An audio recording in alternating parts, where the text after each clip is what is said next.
Welcome to सफलता classes. सफलता classes में आपका स्वागत है। मैं अभय चंद्र कुमार।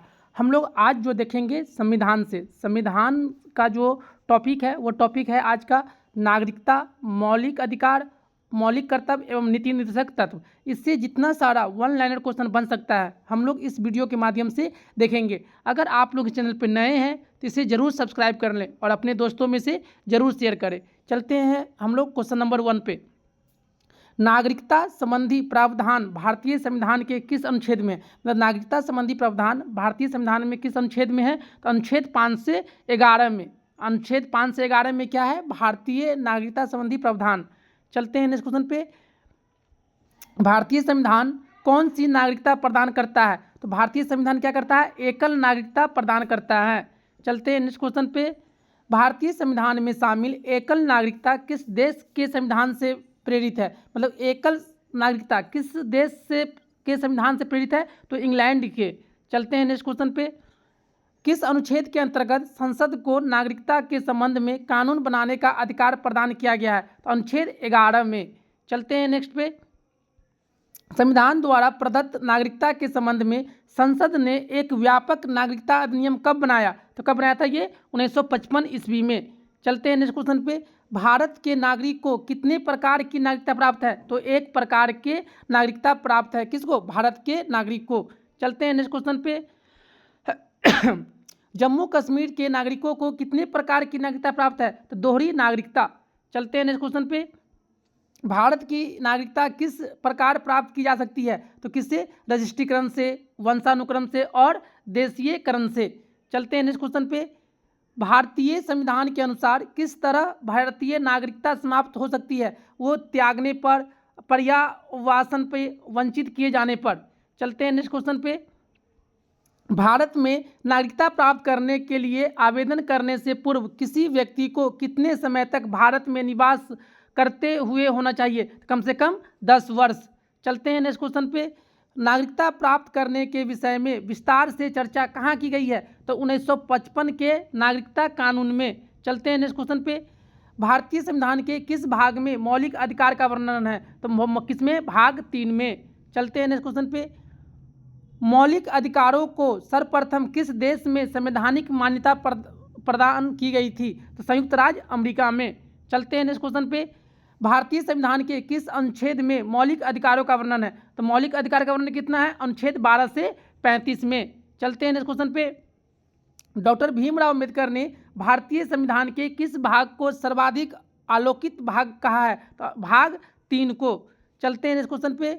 भारतीय संविधान द्वारा भारतीय नागरिकों को कुल कितने मौलिक अधिकार प्रदान किए गए हैं? तो 7। लेकिन अब वर्तमान में कितना है? 6। जो संपत्ति का अधिकार था उसको अब निकाल दिया गया है मौलिक अधिकार से और इसको क्या बना दिया गया है? विधि अधिकार। और इसको कहाँ रख दिया गया है? अनुच्छेद 300 क में या 300 ए में। चलते हैं नेक्स्ट क्वेश्चन पे। वर्तमान में भारतीय नागरिकों को कितने प्रकार के मौलिक अधिकार है? तो 6 प्रकार के। चलते हैं नेक्स्ट क्वेश्चन पे।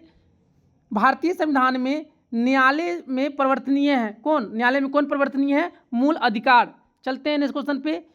कौन मौलिक अधिकारों का निलंबन कर सकता है? तो राष्ट्रपति। चलते हैं नेक्स्ट क्वेश्चन पे। मौलिक अधिकारों के बारे में सुनवाई करने का अधिकार किसे प्रदान किया गया है? तो उच्चतम न्यायालय एवं सर्वोच्च न्यायालय को। चलते हैं नेक्स्ट क्वेश्चन पे। भारतीय संविधान में उद्घोषित मौलिक अधिकारों में किसके द्वारा किया जा सकता है? तो संसद के द्वारा। चलते हैं नेक्स्ट क्वेश्चन पे। मूल अधिकारों का संरक्षक किसे माना जाता है? तो उच्चतम न्यायालय को मूल अधिकार का संरक्षण माना जाता है। चलते हैं नेक्स्ट क्वेश्चन पे। मूल अधिकारों पर आवश्यक प्रतिबंध लगाने का अधिकार किसे है? तो संसद को। चलते हैं नेक्स्ट क्वेश्चन पे। मौलिक अधिकारों का प्रमुख उद्देश्य क्या है? न्यायपालिका की स्वतंत्रता को सुनिश्चित करना। चलते हैं नेक्स्ट क्वेश्चन पे। मूल अधिकारों को प्रवर्तित करने की शक्ति किसे प्राप्त है? तो उच्चतम व उच्च न्यायालय को। चलते हैं नेक्स्ट क्वेश्चन पे। भारतीय संविधान के किन अनुच्छेदों में समानता का अधिकार दिया गया है? तो समानता का अधिकार अनुच्छेद 14 से 18 तक में है। चलते हैं नेक्स्ट क्वेश्चन पे। विधि के सामने समानता का अधिकार कौन सा अधिकार है? तो नागरिक अधिकार। चलते हैं नेक्स्ट क्वेश्चन पे। भारतीय संविधान की अस्पृश्यता उन्मूलन से संबंधित अनुच्छेद है, तो छुआछूत या अस्पृश्यता किसमें? अनुच्छेद 17 में। चलते हैं नेक्स्ट क्वेश्चन पे। 1955 में पारित अस्पृश्यता अपराध अधिनियम को वर्तमान में किस नाम से जाना जाता है? तो सिविल अधिकार संरक्षण अधिनियम। चलते हैं नेक्स्ट क्वेश्चन पे। भारतीय संविधान में स्वतंत्रता का अधिकार किस अनुच्छेद में वर्णित है? तो अनुच्छेद 19 से 22 तक में। चलते हैं नेक्स्ट क्वेश्चन पे। भारत का संविधान स्पष्टतः प्रेस की आज़ादी की व्यवस्था नहीं करता है, किंतु यह आज़ादी किस अनुच्छेद में अंतर्निहित है? तो अनुच्छेद 19A के क में। चलते हैं नेक्स्ट क्वेश्चन पे। भारतीय संविधान का अनुच्छेद 21 किसके विरुद्ध संरक्षण प्रदान करता है? तो कार्यपालिका तथा विधायिका दोनों को। चलते हैं नेक्स्ट क्वेश्चन पे। भारतीय संविधान का कौन सा अनुच्छेद व्यक्ति के विदेश यात्रा के अधिकार को संरक्षण प्रदान करता है? और कोई व्यक्ति विदेश जा सकता है तो किस अनुच्छेद के तहत जा सकता है? तो अनुच्छेद 21 के तहत। चलते हैं नेक्स्ट क्वेश्चन पे। भारतीय संविधान के किन अनुच्छेदों में शोषण के विरुद्ध अधिकार वर्णित किया गया है? अनुच्छेद 23 से 24। चलते हैं नेक्स्ट क्वेश्चन पे। मौलिक अधिकारों के अंतर्गत कौन सा अनुच्छेद बच्चों के शोषण से संबंधित है? तो अनुच्छेद 24। चलते हैं नेक्स्ट क्वेश्चन पे। किस अनुच्छेद में कहा गया है कि किसी भी व्यक्ति को एक ही अपराध के लिए एक बार से अधिक अभियोजित एवं दंडित नहीं किया जाता है? तो ये अनुच्छेद 20 में। चलते हैं नेक्स्ट क्वेश्चन पे। धार्मिक स्वतंत्रता का अधिकार संविधान के किन अनुच्छेदों में वर्णित है? तो अनुच्छेद 25 से 28 तक। चलते हैं नेक्स्ट क्वेश्चन पे। संविधान के किस अनुच्छेद में सिखों द्वारा कृपाल धारण करना धार्मिक स्वतंत्रता का अंग माना गया है? तो अनुच्छेद 25। चलते हैं नेक्स्ट क्वेश्चन पे। भारतीय संविधान के किस अनुच्छेद में संवैधानिक उपचारों का अधिकार दिया गया है? तो अनुच्छेद 32। चलते हैं नेक्स्ट क्वेश्चन पे। मौलिक अधिकारों में से किसे डॉक्टर भीमराव अंबेडकर ने संविधान का हृदय एवं आत्मा की संज्ञा दिया गया है? तो संवैधानिक उपचारों का अधिकार। और ये किसमें वर्णित है? तो अनुच्छेद 32। किसमें है? अनुच्छेद 32 में। चलते हैं नेक्स्ट क्वेश्चन पे। मौलिक अधिकारों को लागू करने के लिए किसी न्यायालय द्वारा जारी किया जा सकता है? तो समादेश या रीट। चलते हैं नेक्स्ट क्वेश्चन पे। किस याचिका का शाब्दिक अर्थ है हम आदेश देते हैं? तो परमादेश में क्या कहते हैं कि हम आदेश देते हैं। चलते हैं नेक्स्ट क्वेश्चन पे। 44वें संविधान संशोधन विधेयक द्वारा किस मौलिक अधिकार को समान वैधानिक अधिकार बना दिया गया? संपत्ति के अधिकार को क्या बना दिया गया? समान वैधानिक अधिकार। और इसको कहाँ रख दिया गया? 300 क में। क्या कर दिया गया? 300 क में। चलते हैं इस क्वेश्चन पे। भारत में संपत्ति के अधिकार को अब कौन सा अधिकार माना जाता है? तो कानूनी अधिकार। चलते हैं इस क्वेश्चन पे। भारत में मत देने का अधिकार होता है एक राजनीतिक अधिकार। मत देना एक क्या है? एक राजनीतिक अधिकार है। चलते हैं इस क्वेश्चन पे। देखिए मूल अधिकारों का वर्गीकरण। अब यहाँ पे क्या है? समता का अधिकार कहाँ से कहाँ है? अनुच्छेद 14 से 18 तक में। स्वतंत्रता का अधिकार अनुच्छेद 19 से 22 तक में। शोषण के विरुद्ध अधिकार अनुच्छेद 23 से 24 तक। धार्मिक स्वतंत्रता का अधिकार अनुच्छेद 25 से 28 तक। संस्कृति और शिक्षा संबंधी अधिकार अनुच्छेद 29 से 30 तक। उसके बाद संवैधानिक उपचारों का अधिकार अनुच्छेद 32 से 35 तक। चलते हैं इस क्वेश्चन पे।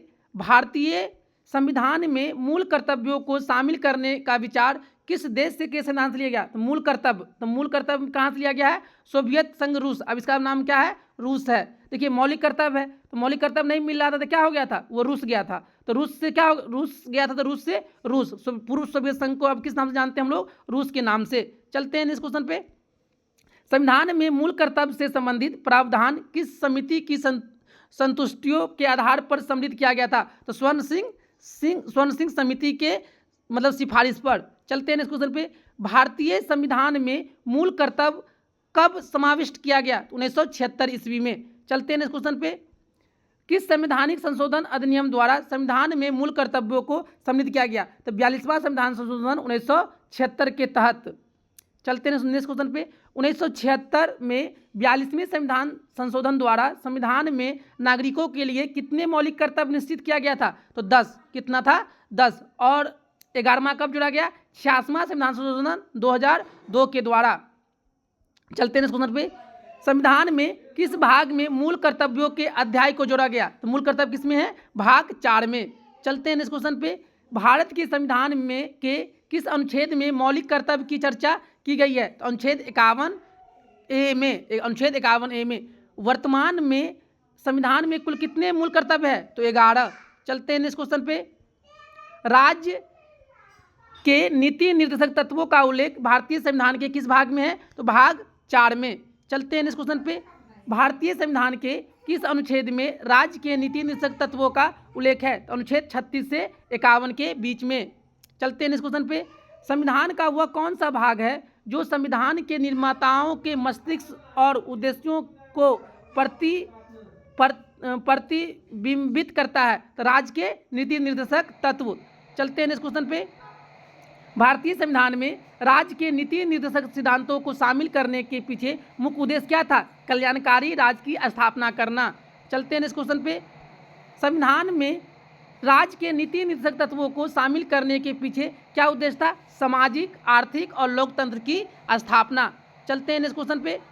राज्य के नीति निर्देशक तत्व एक ऐसा चेक है जो बैंक की सुविधा अनुसार अदा की जाएगी। यह कथन किसका है? तो के.टी. शाह का। चलते हैं नेक्स्ट क्वेश्चन पे। भारतीय संविधान का कौन सा अंग समाजवादी व्यवस्था स्थापित करने की प्रेरणा देता है? तो नीति निर्देशक तत्व। चलते हैं नेक्स्ट क्वेश्चन पे। भारत के संविधान में अंतर्राष्ट्रीय सुरक्षा को प्रोत्साहन देना सन्निहित है राज्य के नीति निर्देशक तत्व में। चलते हैं नेक्स्ट क्वेश्चन पे। समान कार्य के लिए समान वेतन भारत के संविधान में सुनिश्चित किया गया था राज्य के नीति निर्देशक तत्व में। चलते हैं नेक्स्ट क्वेश्चन पे। भारतीय संविधान के किस भाग में न्यायपालिका तथा कार्यपालिका का पृथक्करण का प्रावधान है? तो राज्य के नीति निर्देशक सिद्धांत में। चलते हैं नेक्स्ट क्वेश्चन पे। संविधान का कौन सा अंश भारत के नागरिकों को आर्थिक न्याय प्रदान करने का संकेत करता है? तो राज्य के नीति निर्देशक तत्व। चलते हैं नेक्स्ट क्वेश्चन पे। भारत के किस राज्य में समान सिविल संहिता लागू है? तो गोवा में। चलते हैं नेक्स्ट क्वेश्चन पे। राज्य के नीति निर्देशक सिद्धांतों के अनुसार किस आयु तक के बच्चों को निःशुल्क एवं अनिवार्य शिक्षा देने का आशा की जाती है? तो 14 वर्ष के बच्चे को। चलते हैं नेक्स्ट क्वेश्चन पे। भारतीय नागरिकों के लिए एक समान सिविल संहिता प्राप्त कराने की बात कही गई है किसमें? अनुच्छेद 44 में। चलते हैं नेक्स्ट क्वेश्चन पे। संविधान के किस अनुच्छेद में न्यायपालिका का कार्यपालिका से पृथक्करण का उल्लेख किया गया है? अनुच्छेद 50 में। चलते हैं नेक्स्ट क्वेश्चन पे। राज्य के नीति निर्देशक सिद्धांतों में किस अनुच्छेद का संबंध अंतर्राष्ट्रीय शांति एवं सुरक्षा से संबंधन है? अनुच्छेद 51 में। चलते हैं नेक्स्ट क्वेश्चन पे। भारतीय संविधान के किस अनुच्छेद द्वारा निम्न दुर्बल वर्गों को शिक्षा संबंधी सुरक्षा प्रदान की गई है? अनुच्छेद 46। चलते हैं नेक्स्ट क्वेश्चन पे। काम करने के अधिकार को राज्य के नीति निर्देशक तत्वों में किस अनुच्छेद के अंतर्गत रखा गया है? अनुच्छेद 41 में। चलिए, इस तरह से हम लोग इस वीडियो के माध्यम से मतलब जो भी वन लाइनर क्वेश्चन बन सकता था किससे? नागरिकता से, मौलिक अधिकार से, मौलिक कर्तव्य से और नीति निर्देशक तत्व से, उसको हम लोग इस वीडियो के माध्यम से वन लाइनर के रूप में देखे हैं। अगर आप लोग इस चैनल पर नए हैं इसे ज़रूर सब्सक्राइब करें और बेल आइकन को ज़रूर दबाएं और अपने दोस्तों में से ज़्यादा शेयर करें। Thank you for watching this video.